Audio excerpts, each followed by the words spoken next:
Okay, everybody, this is going to kind of give you an intro of what Buzz is going to look like for you, kind of where to go, what to do, and what to expect from the course that you're in. Now, this is still going to be kind of in my teacher mode, so it's not going to look exactly the same as what you're going to see on your end, but it's going to be pretty close, probably just with a few less features. So you're going to be signed up with an account through Buzz, and you can see the website there at the top, franklin.allegixbuzz.com. That will be the website that you go to. Bookmark it immediately so that you can just click on that whenever you need to go there. And you should see the Franklin icon in the middle. The sign-in screen is up on the left. You're going to sign in with your traditional Franklin username and password. It should automatically sign you in as a student. You shouldn't really have that option. Then you'll come up with courses. Now, if you are only in medical terminology, you will see medical terminology there. For those of you who might be dual enrolled in, medical terminology and biomedical innovations or medical interventions, I have kind of put all of those on Buzz this year, so you might see actually more than one option. But you're going to click on medical terminology for this class, and it brings you to a home page that looks pretty much like this. It's a little clunky. It's the first in terms of visual appearance. I'm working on it. It's the first semester, but it's got all your basics. At the top here, you're going to find the agenda. So whenever you have something kind of to go off of, it's going to be right here in the agenda. So today, when I'm recording this video, it is now Friday, 8:25, while you guys are enjoying your last bits of summer. But if you go into, the, second day of school, for example, let's see, do I have an agenda? I will have an agenda. It'll come up with something here where it'll say you should be learning chapter 1 or you should be learning chapter 2 at that point, so that you kind of get an idea of the pacing that you should have. It'll also tell you when the hard deadline is for the exam that happens to be coming up on the agenda for every day, so that you're trying to keep yourself on track and time manage. Just a blurb about the class in general. When you first get to this screen and you scroll down, this is the kind of video that I had sent out to your email. It shows you the syllabus as well as the textbook that you need to somehow acquire for this class. So you can click on that and watch it to kind of reorient yourself if you need. All the items and materials are going to be in these tabs on the left-hand side. You're not going to see this top one, that's just for me as a teacher. But you'll have course info and general resources. So if you want to see a paper copy of the syllabus, most of the things, it'll either open in a new window or it'll open up in the Buzz window itself. But this is the syllabus that I've already gone over. Everything is linked out in Google Docs to make it easier. What I like here also is words of wisdom by previous students. So I can say tips up and down all day, but it's better to hear it from another student. So I had last year students kind of reflect and give advice to future students. And I just put what year that they were taking medical terminology to give you an idea of their frame of mind. So there's tons to kind of read through. This is, again, optional read if you want, but it really does give some tips, things like that. For example, one student said that it taught a lot about themselves and what they're good and not good at. Really drives home the idea of time management, that kind of thing. Helpful test tips and whatnot. So that's one thing that you can kind of read through that I found helpful. There's a tab for the online resources. I made a little video to show you exactly how to get to them. In terms of textbook resources, I think these are very good. They have online flashcards if you prefer to do them digitally that you can just put on your phone. There are games and quizzes, pronunciation keys, things like that. So this short video will get you to where you need to go. There's a website and I've created a generic login. You can register your individual textbook, but I've created a generic login that will work for everybody so that everybody can for sure get in whether you have a brand new book or not. Upon student request, I do have a medical terminology Quizlet folder. Now, I've gone through the 9th edition of the book and the 10th edition of the book. If you click on, your first Quizlet, it'll take you to the Quizlet screen, and I have taken every single word from the entire textbook, you're welcome, and broken it down and put it into Quizlets for you. Some people find this very helpful to study and some people don't. So it's really up to you to determine how much of what resource you need. I just want you to find a system that works for you. So in here you will find the name of the class, midterms, the chapter, and then which edition. So if you have the yellow one, you have the 9th edition. If you have the blue book, it's the 10th edition. Most of the words are pretty similar. There's only, again, a couple words that have been taken out and a couple new words that have been added in between the 9th and the 10th edition. And you can see that, most of the words are the same. There's only 2 words different between the 9th and 10th edition for chapter 2. Looking at this, you can see roughly how many terms are in each chapter.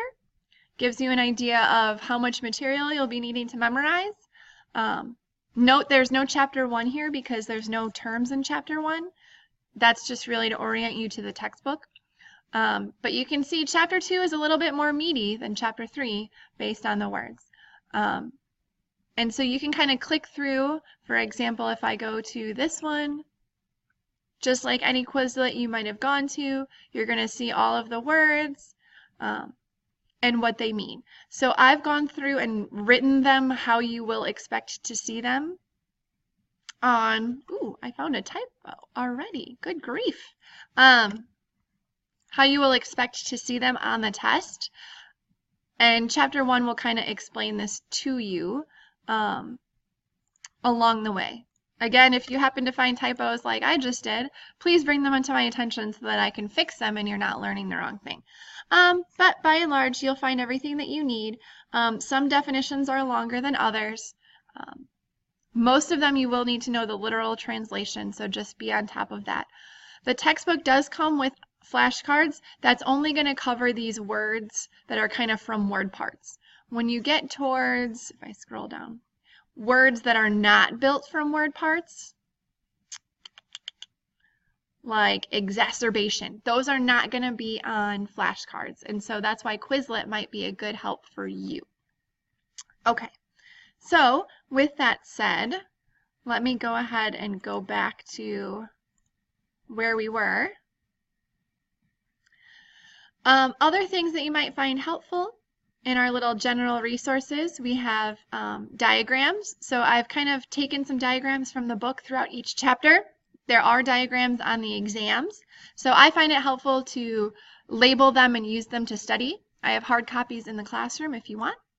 Online medical dictionary, it's just a good resource to have if you need to have it. So let's try neoplasm, for example. Let's hope it's in there. It'll come up with what the definition is. So a neoplasm, you'll learn, literally means new growth or uncontrolled growth in this case. But this is the medical dictionary, so it will, actually understand the words that you're putting in, which the normal dictionary doesn't always do that.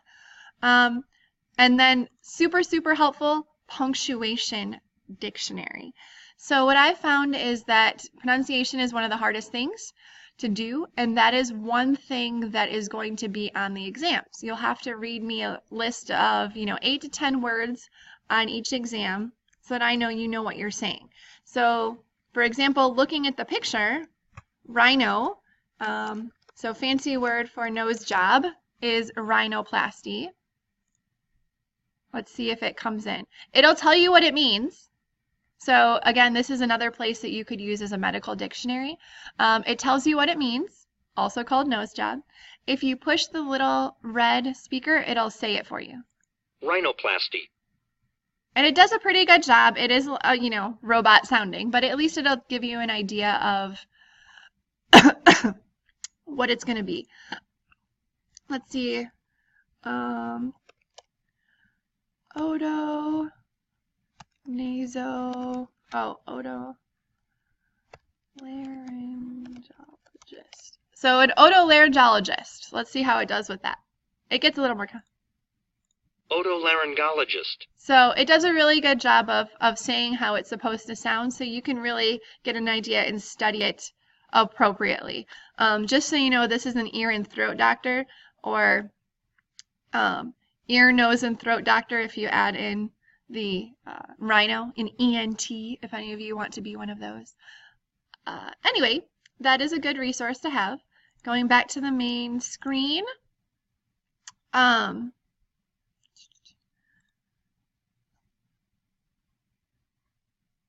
There is a tab here for websites of medical videos. They have different videos and games and things like that you can kind of play around with. It's just an extra tool to help you if you need. But that's everything that you will find in the just general resources. And you can use any or all of those as much as you want for your own self to help you. If you click on the folder again, it'll kind of collapse it down, and you can see each individual item to click on is there. When you get into the unit, you can see it's broken down by chapter. So each unit is going to cover 3 to 4 chapters worth of information. And within each chapter, you're going to find a couple different things. I might have a couple videos. Every chapter is going to have a narrated PowerPoint. So what I have done, if you were in a traditional class, you know, in college, this would be a lecture style kind of thing. And that's kind of difficult for medical terminology. I mean, I can stand up there and point at the words and tell you what they mean, but it doesn't always work for everybody to have that.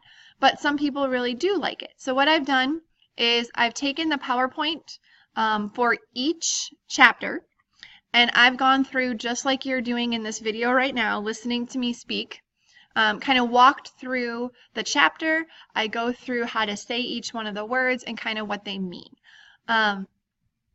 By all means, you don't have to listen to any of them if you don't want to.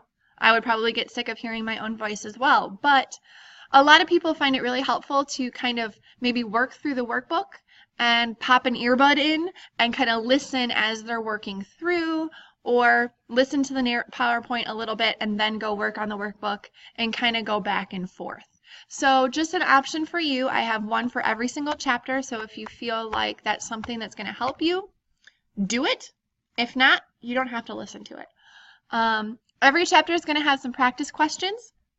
So I would recommend picking up a hard copy from the classroom. It's basically like an extension of the workbook. There's a few extra exercises that you'll see. If you click on it, it takes you to the Google Doc version, and you can either try to do this electronically if you're computer savvy. You can print it out yourself, work on it, and hand it in, or just pick up a hard copy at some point in the class and then bring it back when you're finished. This is something that you have to work on throughout the unit and then turn in on test day. It's meant to just help prepare you a little bit more. It's got some multiple choice. It's got some extra exercises, things like that. There's some for each chapter. So for the first unit, you're responsible for, you know, chapters 1, 2, and 3. So you would have to have the homework done or practice questions for 1, 2, and 3. These are graded for completion, so it's basically a free 10% of your grade as long as you do it. If you do decide to submit it electronically, then in the bottom right here you'll see that show Dropbox, and you can actually drop in your document. Otherwise, just do it on hard paper and turn it in when you come to take the test. Every chapter has a quiz. You'll see in the bottom right here that it says start. So every chapter has a quiz. You will get 2 attempts to take the quiz, and it's going to average your 2 scores together. These are timed, so you can't take forever and look up every answer.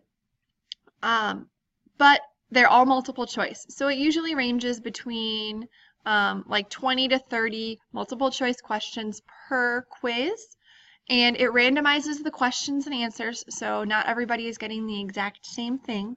And it pulls from a very large bank of questions. So not everybody is going to get the exact same set of questions. But it's really meant to help prepare you for the tests. You can do it as you work through the chapter, or if you want to save it till before the test, and maybe the day or two before the test, you go through and take all the quizzes to help you prepare, totally fine. You just need to have them done by test day.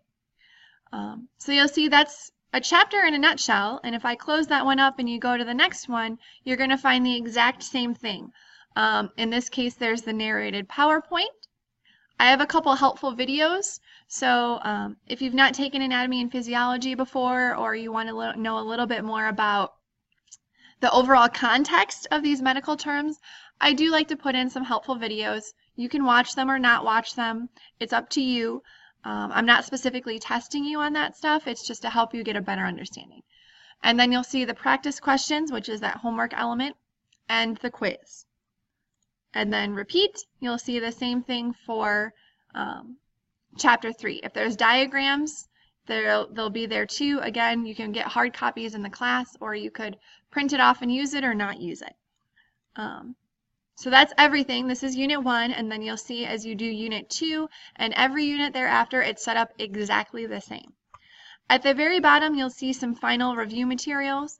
So once we finally get through all the different units, then I will kind of explain to you how I would recommend using these final review materials when we get to that point, when you have to kind of remember everything from the textbook. Okay, so that's the course in a nutshell. Let's see if I go home. Again, make sure you're looking at the agenda to try to keep yourself on pace. I did put it on my own Google Calendar as well on my teacher website, so you can find that there is in multiple places. If you're ever unsure, just shoot me an email. Any questions, shoot me an email. But I just wanted to give you a basic idea of what this looks like. All right.